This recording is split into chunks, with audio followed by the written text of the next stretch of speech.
Alors, le problème que nous avons concernant le matériel de toilettage, c'est le même problème que celui que rencontrent tous les fabricants en Europe, c'est qu'il n'y a plus de fabricants de ce genre de petit matériel de toilettage en Europe.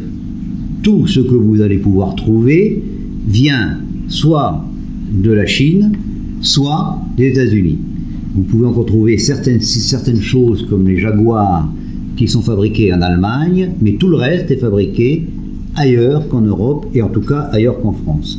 Ça a deux conséquences. La première, c'est que ce qui vient de Chine est très bon marché.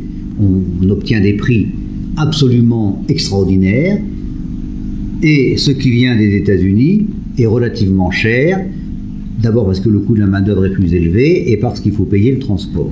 Mais autre conséquence, c'est que ce qui vient de Chine est d'extrêmement mauvaise qualité, tout à fait utilisable pour un amateur, totalement inutilisable pour un professionnel, alors que ce qui vient des États-Unis, c'est ce qu'il nous faut, mais c'est cher et c'est relativement difficile à trouver.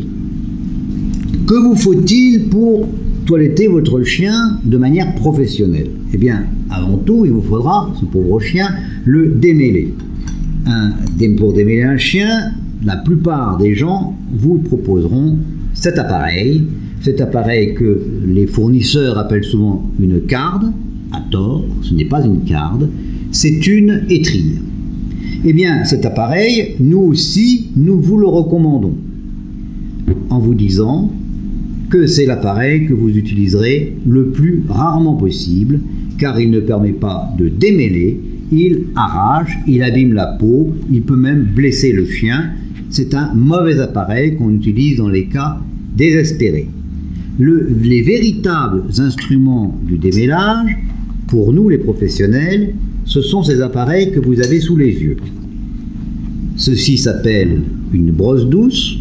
Elle se caractérise par des poils en nylon au milieu et des poils de sanglier à la base, et par le fait qu'il faut qu'elle soit relativement souple pour démêler sans arracher. Vous pouvez acheter des brosses pour humains qui sont relativement chères, ou ce genre de brosses qui sont relativement moins chères et qui sont adaptées aux animaux. L'important, c'est d'avoir un montage suffisamment souple pour ne pas arracher. Le deuxième appareil qui vous sera nécessaire, c'est ce qu'on appelle une brosse à picot. Elle peut être montée sur un socle comme cette brosse ou montée sur un socle fin, peu importe. L'important, c'est que les picots, là aussi, soient relativement souples afin, comme vous l'apprendrez dans votre formation pratique, de pouvoir démêler sans arracher. Le fait d'avoir des picots montés sur un socle souple et qui en même temps ne se détruisent pas dès le premier démêlage, eh bien c'est cela la technologie qu'il faut payer, et c'est pour ça que ce genre de brosse est nécessairement relativement cher. Vous avez beaucoup d'imitations de ces brosses, mais elles ont l'un ou l'autre de ces deux défauts, quand ce n'est pas les deux. Soit elles sont trop dures, soit elles sont trop fragiles. Vous avez ici ce qu'on appelle un peigne démêloir, un peigne à démourer. Il est absolument fondamental, il est nécessaire pour commencer à travailler. Il peut exister sous cette forme ou sous une forme avec un manche plus large, peu importe. L'essentiel, c'est d'avoir des dents suffisamment longues pour aller au fond des fourrures et que les dents soient suffisamment solides pour résister au moins le temps d'un démêlage et de préférence le temps de votre vie professionnelle. Eh bien, là encore, il existe un très grand nombre d'imitations de ces peignes. Le problème, c'est qu'elles ne valent rien et qu'elles ne durent pas. Alors, rien qu'en tirant ici sur les dents, vous sentez que vous allez les arracher. Donc, il vous faut acheter un peigne et mettez-y le prix. Il faut qu'il ait une certaine qualité pour résister. Le roi des peignes, pour nous professionnels, c'est ce peigne-là que dans notre jargon nous appelons Resco, du nom du fabricant. C'est un peigne américain, il est fabriqué aux États-Unis et il a trois caractéristiques fondamentales pour nous. Premièrement, les dents sont suffisamment longues, comme vous le voyez, pour rentrer dans toutes les fourrures. Deuxièmement, le matériau dont est constitué ce peigne n'est pas sensible à l'électricité statique.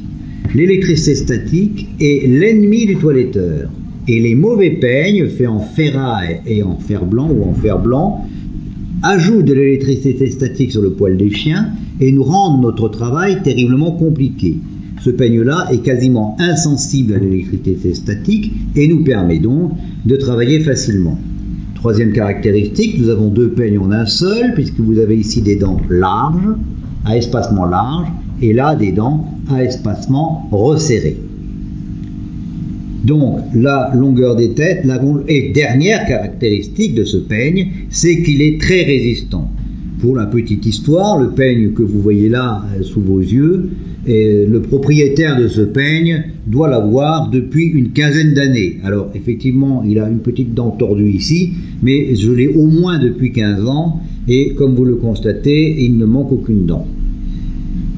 Donc ces quatre caractéristiques-là expliquent le prix de ce peigne, qui est relativement élevé, mais qui vous fera longtemps dans votre vie professionnelle. Le plus souvent, les toiletteurs perdent ce peigne cesse de leur servir, non pas parce qu'il est abîmé, mais parce qu'ils l'ont perdu ou qu'un ami indélicat le leur a emprunté pour un certain temps.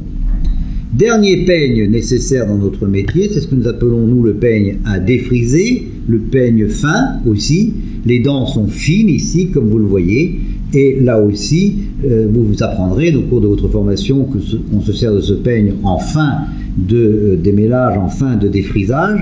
Ce n'est pas l'objet de l'entretien que nous avons aujourd'hui. Là encore, ce que nous voulons obtenir de vous, c'est que vous compreniez qu'il faut un peigne dont les dents soient suffisamment longues et suffisamment serrées et suffisamment costauds pour que vous ne perdiez pas vos dents à chaque opération. Là, ce peigne doit avoir lui aussi une quinzaine d'années. Vous voyez qu'il lui manque 2 dents. C'est une performance relativement honorable.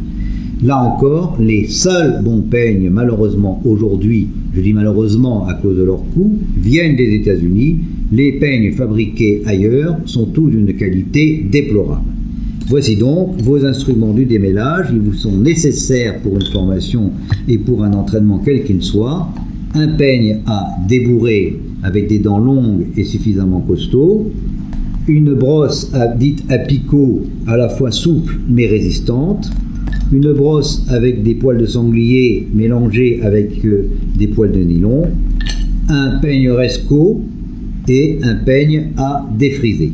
Naturellement, il est quand même utile d'avoir une étrille, car comme vous le verrez dans votre formation, dans certains cas désespérés, l'étrille est malgré tout nécessaire.